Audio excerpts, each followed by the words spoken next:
여러분 안녕하십니까? 의정돋보기의 임평순입니다. 안녕하세요. 노경미입니다. 여러분, 비례대표제에 대해서 잘 알고 계시나요? 이 비례대표제는 다수대표제나 소수대표제의 단점을 보완하기 위해 마련된 제도로 이 정당의 득표율에 비례해서 대표를 뽑는 제도입니다. 네, 그렇습니다. 거대 정당보다도 군소 정당에게도 이렇게 자리를 분배함으로 인해서 소수의 의견을 존중하고 사표를 방지하는 그런 효과가 있죠. 네, 비례대표제 후보로는 각 분야의 전문가나 소외된 계층의 인물들을 위주로 선출을 하는데요. 그렇기 때문에 보다 전문적인 입법 정책 활동이 가능하겠죠? 네, 오늘의 주인공도 그 전문가 중에 한 분입니다.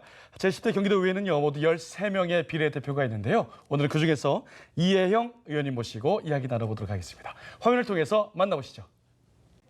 1962년 경기도 포천 출생의 이혜영 의원. 숙명여대 제약학과를 졸업했습니다. 의약품 안전사용교육 전문 강사, 경기도 마약퇴치운동본부 부본부장, 대한약사회 약 바로쓰기 운동본부 본부장 등으로 활동했는데요. 자유한국당 소속 제10대 경기도의회 초선 의원으로 의회 운영위원회와 보건복지위원회를 맡고 있습니다. 그녀는 약사의원으로서 도민의 보건과 건강을 책임지겠다는 각오입니다. 네, 오늘 주인공 만나보겠습니다. 네, 의원님 안녕하십니까? 네, 안녕하세요. 네, 먼저 시청자 여러분께 인사 부탁드리겠습니다. 네, 안녕하십니까. 저는 경기도의회 보건복지위원회 소속 자유한국당 출신 이혜영 의원입니다. 이렇게 방송을 통해서 도민 여러분과 소통할 기회를 주셔서 너무나 감사드립니다. 오늘 방송이 나가고 나서 주시는 의견 잘 경청했다가 앞으로 남은 의정 활동에 제가 잘 반영해서 더 좋은 의원이 되도록 그렇게 노력하도록 하겠습니다. 네, 고맙습니다. 의정 활동하신 지 이제 1년이 조금 넘어가니까 네. 방송을 많이 안 해보셨잖아요. 많이 안 지금 해봤습니다. 좀 긴장하셨죠? 네. 긴장 좀 풀 겸 네. 개인적으로 경기도 의회에 142분이 계신데 네. 그 가운데 우리 저희 스튜디오와 가장 가까이 사시는 분이죠. 몇 분 걸리셨다고요?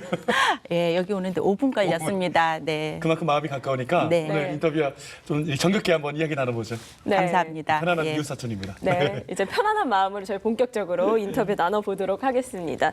저희 이혜영 의원님의 그 경력을 살펴보니까 30년 넘게 약사로 일하셨어요. 아, 네. 그러다가 제10대 경기도의회 초선 의원으로 당당하게 입성을 하셨는데요.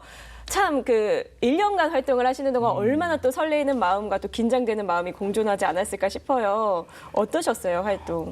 네. 저는 그 30년 동안 그 약국, 개국 약사로 활동하다가 주어진 이 4년이 제 인생에서는 너무나 큰 선물 같은 시간입니다. 네. 그래서 굉장히 설레게 그렇게 경기도 의회에 첫 발을 디뎠는데 사실은 제가 그 전문 직능 대표로 비례대표 공천을 받았기 때문에 상임위 활동하는 건 그렇게 어렵지 않았습니다. 네. 그런데 이제 문제는 저희 그 요번에 저희가 너무 소수 정당이다 보니까 네. 같은 상임위에 같은 정당 의원님들이 없었습니다. 안 계시죠? 없는 위원회도 있고 네네. 또 둘이 겹치는 경우는 없어서 굉장히 어려웠습니다. 하지만 또 이것이 또 제가 더 많이 일할 수 있는 기회라고 생각하고 좋은 마음으로 하고 있습니다. 네. 그렇지만 이제 간혹 제가 이제 어떤 안건이 있을 때 이것을 그 더불어민주당 의원님들보다 네. 더 많이 설명을 해야 되고 많이 설득해야 하는 그런 어려움이 있지만 예. 그래도 우리 그 경기 그 또 의회 의원님 여러분 모두가 경기도민을 사랑하는 마음이 다 같기 때문에 그렇죠. 그래도 무난히 잘 넘어갈 수 있었습니다. 그렇군요. 예. 약사 학교 가실 때보다 아마 1년 동안 공부한 게 더 많으실 것 같은데 느낌이. 많았습니다. 그래요? 왜냐하면 그 약사로서는 어찌 보면은 저 하나의 국한된 거지만 그렇죠. 네. 저는 이제 제가 저를 지지해준 우리 그 도민들을 생각한다면 네. 그 도민들의 모두의 행복이 관여된 거기 때문에 더 열심히 뛰었습니다. 그래서 우리 예. 전문가적 역량을 발휘하고 계십니다. 네. 그동안에 수많은 조례안을 또 발의하고 개정을 하고 계신데 한번 짚어보죠. 하나씩. 네, 그렇습니다. 먼저 마약 문제 좀 질문을 드리도록 하겠습니다. 마약이요? 네. 말만 들어도 무섭네요, 갑자기. 어떡하죠? 무서운 네. 질문을 처음부터 예, 예. 드리게 됐는데요.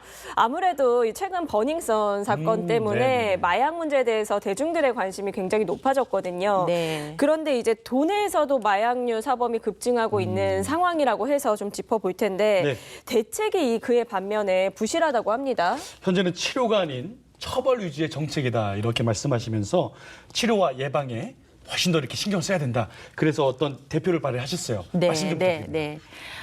사람들이 마약이라고 하면 진짜 아까 네네, 무섭죠. MC님께서도 무섭게 생각하고 또 저는 이제 그 약사 출신이기 때문에 네. 사실은 마약에 대한 마약 정책에 대해서 이전부터 관심이 많았습니다. 또 제가 그 청소년들을 대상으로 하는 약물 오남용 예방교육 강사로 오랫동안 활동을 하면서 네. 네. 우리 학생들한테 마약하는 사람은 어떻게 생겼니 하고 물어보면 네. 다 뿔이 달렸다고 아. 이렇게 대답하는 마약은 굉장히 특별한 사람이 하는 거라고 생각하는 경우가 있는데요. 네. 사실상 마약은 우리 일상에서 굉장히 마약류는 많이 있습니다. 강한 진통제, 또 마취제, 네. 그다음에 우리가 수면제 이런 아. 것들이 사실은 그 의료 목적으로 쓰는 많은 것들이 있습니다. 네. 다만 이런 것들이 의료의 목적이 아닌 사회적인 다른 목적으로 쓰여졌을 때 우리가 커다란 사회 문제가 되는 거죠. 근데 이제 마약은 우리가 마약류는 어떤 단점이 있냐면 중독성이 매우 강합니다. 그렇죠. 내성이 있습니다. 네. 또 이걸 끊으려고 해도 금단 증상이 일어나는 현상이 있어서 예. 굉장히 그 혼자의 의지만으로 이 마약을 끊는 거는 내가 실수로 마약을 입에 대서 네. 이렇게 호기심으로 접했다 할지라도 의지만으로 끊으려고 해서 끊어지는 것이 아닙니다. 네. 치료해야 하는 굉장히 무서운 질병이죠. 그래서 재범률 굉장히 높죠. 굉장히 높죠. 얼마나 재범률이 재범률이 이제 제가 2018년 통계는 아직 안 나왔고요. 예. 2017년 통계를 대범해서 이렇게 발표한 거를 보면 우리가 우리가 마약류에는 향정성 의약품, 대마, 예. 또 마약, 몰핀 네. 같은 마약 이렇게 나눌 수 있는데 이거의 재범률이 40%, 30%, 8% 이렇게 육박한다고 합니다. 네. 이제 현재 경기도에는 굉장히 그 두 가지 마약 정책에서 실천하는 두 가지 방법이 있습니다. 네. 하나는 그 이 중독자들의 치료를 지원해주는 사업이 있고요. 네. 또 하나는 예방 사업을 하는 게 있습니다. 예. 그런데 우리 경기도의 마약 사범에 비해서 또 재범률에 비해서 너무나 그 금액이 작은 거죠. 예. 그래서 제가 이번에 발의하게 된 거는 예방도 중요하지만 예. 우리가 실질적으로 중독자들이 재활하고 사회에 복귀할 수 있는 네. 그런 어떤 중간에 어떤 정책이 필요하다. 예. 네. 그리고 이제 그 검찰에서도 항상 그 전에는 처벌 위주의 그런 정책뿐이 필수가 없었거든요. 네네. 근데 그것이 별 효율적이지 않다. 이제는 치료를 해야 된다. 네. 사회 복귀를 시켜야 된다라는 거로 점차 정책이 바뀌어가고 있습니다. 그렇군요. 그래서 거기에 부응하는 조례를 개정하게 되었습니다. 네. 네. 그러면은 조금 직접적으로 여쭤볼게요. 조례 내용이 어떻게 될까요? 기존의 조례 내용은 그 예방 사업만 있었다면은요, 그런 거 있어요. 치료 보호, 또 재활, 네. 사회 복귀 사업 지원 이런 것들에 대한 제도를 개선해서 네. 그런 사업비를 투입하고 실행할 수 있는 그런 근거를 마련하는 그런 조례가 됐다고 볼 수 있죠. 네. 알겠습니다. 요즘 보면은 그 담배를 끊기 위해서 네. 많은 예산들이 많이 좀 올라갔잖아요. 네. 근데 마약류 특히 좀 얘기하시기를 처벌보다는 네. 예방을 잘해야 된다. 치료를 잘해야 된다. 네. 이런 말씀이세요. 네. 알겠습니다. 우리가 영화 속에서만 봤던 마약류 무섭지만 우리 일상 속에서 바로 있거든요. 네. 이거 굉장히 중요한 것 같고 발의하신 조례안이 실효성을 꼭 거두시기를 저도 한번 바라보겠습니다. 네, 마약 없는 밝은 경기도를 제가 이루도록 하겠습니다. 네, 그래서 알겠습니다. 경기도민의 건강을 지키는 건강한 의원이 되도록 노력하겠습니다. 네, 네, 네, 앞으로 힘써주시기를 바라겠습니다. 네. 자, 이어서 저희 이제 편의점 약 실태에 대해서 좀 얘기 나눠보도록 하겠습니다. 예. 네. 지난 2012년 시행됐던 편의점 안전상비약 제도와 관련해서 이 부작용 실태를 조금 지적을 하셨어요. 네. 사실 그 소비자, 사용자 입장에서는 편의점 약이 좀 편할 때도 편하죠. 있기는 하거든요. 네, 어떤 부작용들이 있는지 좀 알려주실까요? 의약품은 먹었을 때 인체에 미치는 영향에 따라서 전문 의약품, 일반 의약품 이렇게 나눠지고 있는 거는 아시고 계시죠? 네. 네. 그중에 또 일반 의약품 중에 그래도 부작용이 그리고 부작용 같은 것들이 좀 경미하다고 해서 우리 국민들이 좀 그 사용하기에 편리하기 위해서 안전상비 의약품이라는 품목으로 열세 품목이 24시간 편의점으로 나갔습니다. 제가 약사 출신이다 보니 나갔다는 표현을 쓰게 되네요. 네, 편의점에서 판매되고 있는데 네. 사실 저는 이 중에 가장 저 혼자 생각에 문제가 되고 있는 거는 첫 번째로 이 안전상비 의약품이라는 이 명칭이 문제가 되지 않을까 생각이 듭니다. 네. 왜냐하면 이 명칭 때문에 이거는 절대적으로 안전하다라고 국민들이 오인하고 오남용할 수 있습니다. 네네. 그래서 이거는 그냥 편의상 우리가 이름을 붙인 거지 부작용이 없는 의약품은 없습니다. 네. 네, 우리가 이런 부작용이라든가 사용법이라든가 또 이런 것들을 잘 설명해서 편의점으로 내보내긴 하지만 예. 이것들이 오용되고 남용되고 또 그 함부로 사용되었을 때 과량 사용되고 했을 때 예. 부작용이 많습니다. 그 예로 이제 우리가 그냥 막연히 부작용이 많다 이런 것보다 수치로 좀 보면 네. 그 유추할 수 있는 게 뭐냐면은 2012년 11월 15일부터 저희가 안전상비약이 편의점에서 판매되기 시작했습니다. 네. 그런데 편의점 안전상비약 규모가 지금 현재 한 2013년도에 비해서 한 2.5배 정도 증가가 됐거든요. 예. 근데 그만큼 부작용 보고 건수도 굉장히 많이 늘었습니다. 예.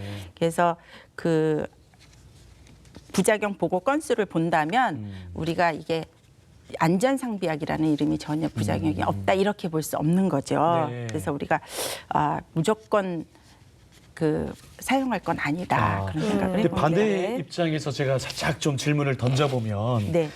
평소에 약사업계가 편의점 의약품 판매에 어떤 부정적인 입장을 보여왔어요. 지금까지 시작 때부터 약사시니까 네네. 그렇죠. 이에 대한 뭐 제재가 아닌가 하는 목소리. 일반 시민들은 너무 편리한데 소화제 이렇게 쉽게 사고 뭐 두통약을 좀 쉽게 살 수 네. 있고 여기에 대한 생각은 어떠신지? 편의점에서 안전상비약을 판매할 경우 많은 분들이 편리성은 정말 그렇죠, 좋은 것 그렇죠. 같습니다. 네. 저도 네. 사실은 가까운 편의점 가는 게 어떤 때로는 그저 조금 더 멀리 있는 약국 가는 것보다 편리할 때가 있거든요. 근데 이제 이게 단순한 어떤 뭐 약사가 약을 뺏겨서 어떤 수입의 문제뿐만이 아니라 아까도 말씀했듯이 의약품에는 항상 부작용이 따르게 되어 있습니다. 다만 우리가 이런 것들이 이제 비전문가 경험이나 어떤 느낌에 의해서 복용하게 되면 이 부작용의 정도가 더 크게 되겠죠. 한 그렇죠. 예로 편의점에서 약을 판매하게 되면 교육을 받아야지만 이걸 취급할 수 있는 거 알고 계신가요? 몰랐어요. 교육을 받아야 됩니다. 편의점 약을. 주가. 네. 편의점 그렇군요. 주가. 그런데 이 편의점 24시간 편의점 주가 점주가 24시간 근무할 수는 없습니다. 아르바이트생들이 많죠. 그렇죠. 네. 예. 편의점 하면 저희가 아르바이트생을 먼저 생각하잖아요. 그러니까 교육을 받는 사람은 점주, 그다음에 이거를 판매하는 사람은 아르바이트생. 네네네. 그래서 전혀 다른 거죠. 그러니까 그렇군요. 우리가 교육을 받아야 한다고 하는 것은 그만큼 그거를 그거를 이용하고 있는 사람한테 교육을 시키고 전달하라는 건데 전혀 교육을 받지 않은 사람들이 이거를 판매하게 되는 거죠. 그리고 또 네네네. 우리가 이런 것들을 안전한 방침으로 또 이 판매하는 사용 개수나 이런 것들을 다 이렇게 규정을 해놨습니다. 네네네. 네. 그럼에도 불구하고 저희가 한번 검토를 해봤더니 예를 들어서 한 사람 앞에 하나를 팔아야 된다 그러면은 이 아르바이트생이 네. 이렇게 우리가 할 때 하나씩 2번 판 거로 기록하는 이런 편법을 이용해서 하고 네네. 있더라고요. 그래서 저희가 뭐 품목을 늘리고 줄이는 거 이전에 현재 실행되고 있는 것도 제도하에 잘 관리되어야 되지 않을까.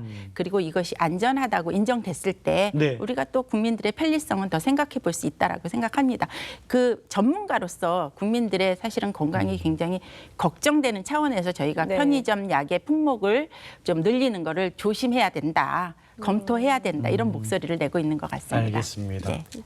건강이라는 거는 정말 중요한 요소잖아요. 그러니까 전문가적인 시각으로 이제 국민들의 건강을 좀 걱정을 하시는 거고 네. 또 이제 편의성과 또 건강을 함께 가져가려면 제도가 더욱더 확고하게 마련이 돼야 되지 않을까 이런 생각도 합니다. 맞습니다. 네. 자, 그리고요, 의원님께서 대표 발의하신 내용 중에 경기도 출전기관의 운영에 관한 기본조례 일부 개정 조례안을 이렇게 살펴볼까 합니다.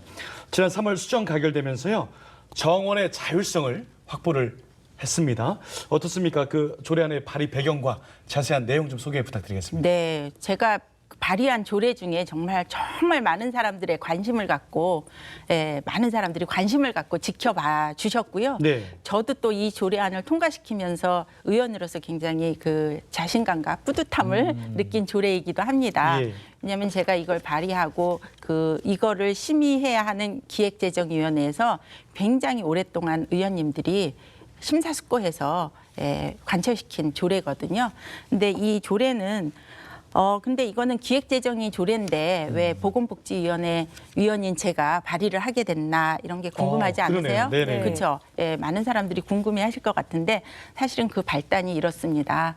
그 상임위들은 의원님들이 그 현장 방문을 해서 저희가 그 입법화하고 또 집행부가 집행하는 정책들이 잘 이루어지고 있나라는 현장 방문을 수시로 합니다.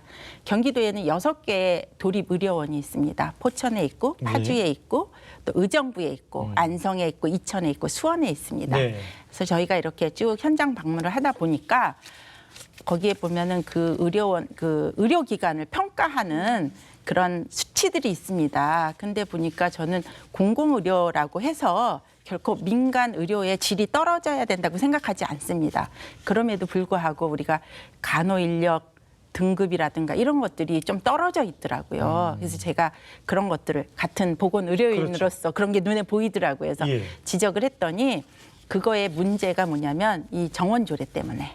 네. 그죠? 공무원의 산하기관은 출자 출연 산하기관은 공무원 정원의 110%를 넘지 못한다는 그 정원 조례 제한 때문에 네. 인력 충원을 못하는 인력 충원을 이렇게 쉽게 할 수 없는 그런 제한에 걸려 있더라고요. 예. 그래서 저는 사실 그런 조례가 있는지도 몰랐습니다. 그래서 제가 가서 반드시 이거를 해결하겠습니다라고 왔는데 보니까 이게 단순히 이 의료원의 문제만은 아니고 36개 출자 출연 기관 모두에 해당되는 그런 조례더라고요. 네. 또 우리 이재명 도지사님께서 경기도민들의 그 삶의 질을 높이기 위해서 네. 한 간호간병 통합 시스템 제도를 도입했습니다. 네. 근데 이 제도가 실천되려면 간호 인력이 대폭 많아야 합니다. 근데 이런 여러 가지 문제가 있어서 저는 너무 급한 마음에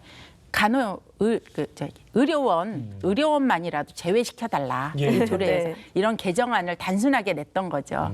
근데 이런 것들이 많은 기관들이 연계돼 있어서 네네. 이번에 심사숙고 끝에 의료원만 뺀 게 아니라 정원 110% 상한선 자체를 없는 거로 이렇게 없애는 거로 제가 발의한 거에 수정.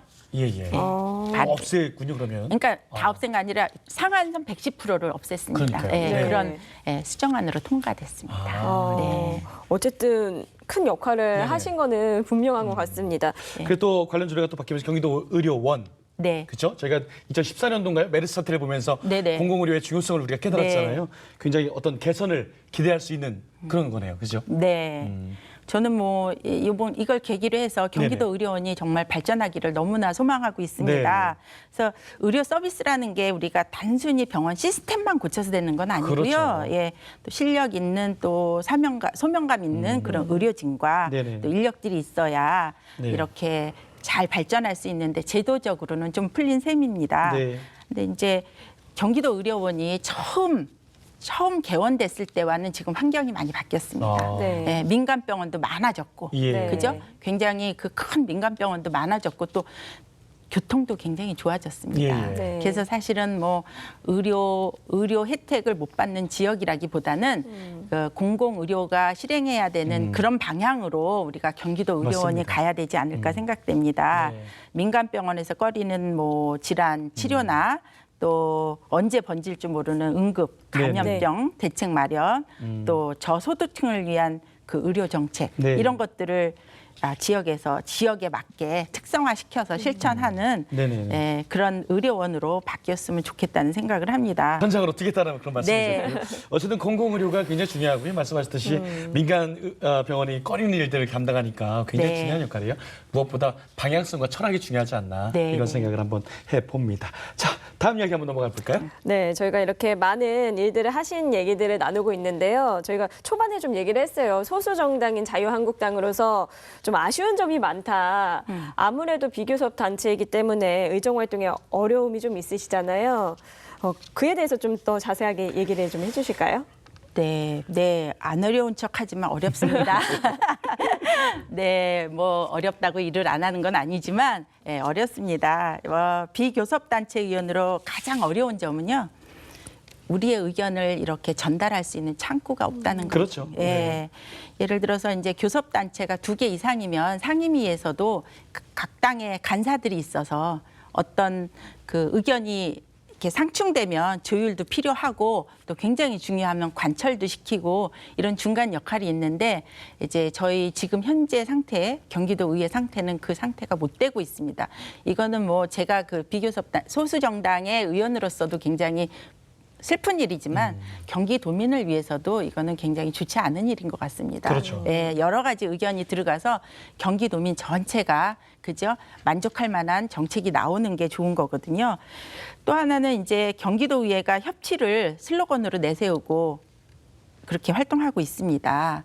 지금 현재 이재명 도지사님께서 열심히 하고 계신데 우리가 뭐 이제 1년이 지나서 우리가 파악해 보건대 우리 이재명 도지사님의 정책들이 약간 급진적인 것들이 굉장히 많습니다. 네. 그래서 아마 이게 그 서로 견제 세력이 있다면 중간에서 브레이크도 걸리고 그다음에 또 절충도 되고 이렇게 되는 과정이 있을 텐데 지금 현재 그 같은 다수의 여당 의원들로 구성되다 보니까 이게 걸러지는 거 없이 그대로 실천되는 것이 많이 있다라는 생각을 저는 하고요. 그 한 예로 보면은 우리 도지사님께서 가장 많이 하는 복지 정책 중에 청년 복지 정책이 굉장히 많습니다. 네네. 네. 한 예로 이제 청년 연금 정책 이런 것들은 네.